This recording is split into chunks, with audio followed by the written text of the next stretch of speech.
இந்து சமூகத்தை இந்தியா முழுவதும் ஹாபிடேஷன் குடியிருப்பு இப்படித்தான் இருக்க வேண்டும், இந்த திசையில் தான் இருக்க வேண்டும், இவர்கள் இந்த குடியிருப்பில் இருக்க வேண்டும், அவர்கள் இந்த இடத்தில் இருக்க வேண்டும், மற்றவர்கள் தள்ளி இருக்க வேண்டும் என்றெல்லாம் இந்தியா முழுவதும் ஒரே மாதிரியான டயகிராம் இருக்கிறது, ஒரே மாதிரியான ஆர்கிடெக்சர் இருக்கிறது.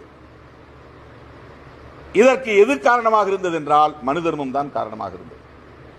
பிறப்பின் அடிப்படையிலே உயர்வு தாழ்வு. நாங்கள் சாதி இந்துக்கள் தான், நாங்களும் இந்து சமூகத்தை சார்ந்தவர்கள் தான், நாங்களும் சத்திரியர்கள் தான், நாங்களும் வைசியர்கள் தான் என்று யாரும் பார்ப்பன குடியிருப்புக்குள் போய் வாழ முடியாது, வீடு கட்ட முடியாது. அக்ரஹாரம் வேறு, மற்றவர்கள் குடியிருக்கிற பகுதி வேறு.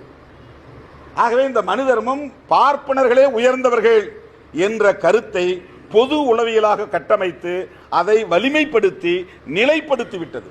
பர்பச்சுவேட்டட், நிலைப்படுத்திவிட்டது.